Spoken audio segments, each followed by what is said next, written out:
কুসুমকে এবার সপাটে চড় মারল আয়ুষের সামনে ইন্দ্রাণী গাঙ্গুলি। হ্যাঁ বন্ধুরা, ভিডিওটা লাইক দিয়ে দেখতে থাকুন। যে মুহূর্তে কিনা ইন্দ্রাণী গাঙ্গুলির কাছে আয়ুষ ছুটে আসে এবং বলতে থাকে যে মা, তুমি এরকম চিৎকার চেঁচামেচি করো না মা, তুমি আগে আমাকে কোনো প্রশ্ন করার আগে তুমি আমার কথাটা একবার বোঝার চেষ্টা করো। আমি কোনো মতেই এই সমস্ত কাজ করিনি যেটা কিনা খবরের কাগজে রটানো হয়েছে। এটা মিথ্যে গুজব ছাড়া অন্য কোনো কিছু নেই। ঠিক সেই সময় ইন্দ্রাণী গাঙ্গুলি যখন বলতে থাকে যে আয়ুষ, তুমি আমাকে বোঝাচ্ছ, আমি তো খুব ভালো করে জানি যে আমার ছেলে ঠিক কত দূর অব্দি এগোতে পারে এবং আমার বিরুদ্ধে তুমি যে কোনোদিনও কোনো রকম কোনো কাজ করবে না সেটা আমি খুব ভালো করে জানি। কিন্তু আমার খুব জানতে ইচ্ছে হচ্ছে যে তুমি তো অবশ্যই তাহলে মন্দিরে কুসুমের সঙ্গে গিয়েছিলে, কিন্তু তুমি কেন গিয়েছিলে এবং কেই বা এই আদেশ করেছিল তোমাকে এবং কুসুমের সঙ্গ দেওয়ার জন্য? অন্য কেউ কি ছিল না যে তোমাকে কুসুমের সঙ্গে যেতে হলো? সেটা কেন? আমি সেই সমস্ত কিছু প্রশ্ন তোমার থেকে না, কুসুমের থেকে জানতে চাই। ঠিক সেই সময় ইন্দ্রাণী গাঙ্গুলির কাছে যখন কিনা ভয়ে ভয়ে কুসুম আসা মাত্রই ইন্দ্রাণী গাঙ্গুলি বলতে থাকে যে এখন মাথা নিচু করে কেন দাঁড়িয়েছো বলো তো? আসল অপরাধী কালপিট তো তুমি, তার শর্ত তোমার লজ্জা করছে না কুসুম?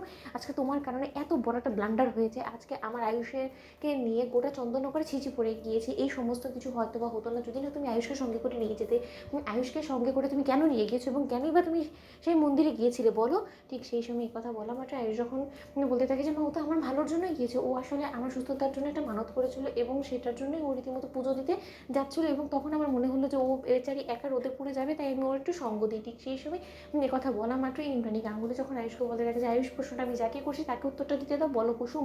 ঠিক সেই সময় কুসুম যখন বলতে থাকে যে দেবীমা, আমি ছোটো সাহেবের মঙ্গল কামনা করে পুজো দিতে গিয়েছিলাম এবং সেখানে যে এরকম কিছু একটা হবে সেটা আমি বুঝতে পারিনি। ঠিক সেই সময় ইন্দ্রাণী গাঙ্গুলি ঠাটিয়ে কুসুমকে এক চড় মারে এবং বলতে থাকে যে মার থেকে কি মাসির দরদ বেশি না? আমার সন্তান আয়ুষকে নিয়ে কি করব না করব, ওর ভবিষ্যতের কথা ভেবে আমি রাত দিন এক করে ফেলছি। আর সেই জায়গায় কিনা তুমি এখন আমাকে দরদ দেখাতে এসেছো যে আমার থেকে বেশি কনসার্ন তুমি আমার আয়ুষকে নিয়ে, এবং তোমার এই কনসার্নেসের জন্য তুমি দেখতে পাচ্ছ আমার আয়ুষকে কত বড় একটা বিপদের মুখে পড়তে হয়েছে। আজকে হয়তোবা তোমরা বিকিরি বাড়ির মেয়ে, তাই তোমাদের কোনো রকম কোনো মান সম্মানের কোনো বালাই নেই, কিন্তু আমার ছেলের ক্যারেক্টার নিয়ে আজকে যে সমস্ত প্রশ্নগুলো উঠছে সেই সমস্ত কিছুর জন্য সম্পূর্ণরূপে কুসুম সরকার তুমি দেবো, এর জন্য আমি কোনোদিনও তোমাকে ক্ষমা করবো না। আমি ভেবেছিলাম হয়তোবা তুমি শুধরে যাবে, নিজের ভুলগুলোকে শুধরানোর চেষ্টা করবে, কিন্তু তুমি ছেলে মানুষের করতে করতে সমস্ত মাত্রা ছাড়িয়ে গিয়েছো। এবার এই সমস্ত ব্লান্ডারগুলোকে ঠিক করতে হলে আমাকে কতটা হয়রানির শিকার হতে হবে, কতটা অপমান অপদস্থের শিকার হতে হবে সেটা একমাত্র আমি জানি। ঠিক সেই সময় আয়ুষ বলতে থাকে কিন্তু মা, তাই বলে তুমি ওর গায়ে হাত তুলে অন্যায়ভাবে কেন করছো বলো তো? এই সমস্ত কিছু তুমি যেমন কিনা আমার প্রতি কনসার্ন, ঠিক তেমনি কুসুমও তো একইভাবে আমার প্রতি কনসার্ন। ঠিক সেই সময় ইন্দ্রাণী গাঙ্গুলি বলতে থাকে যে কুসুম কেন তোমার প্রতি এতটা বেশি কনসার্ন থাকে বলো তো আয়ুষ?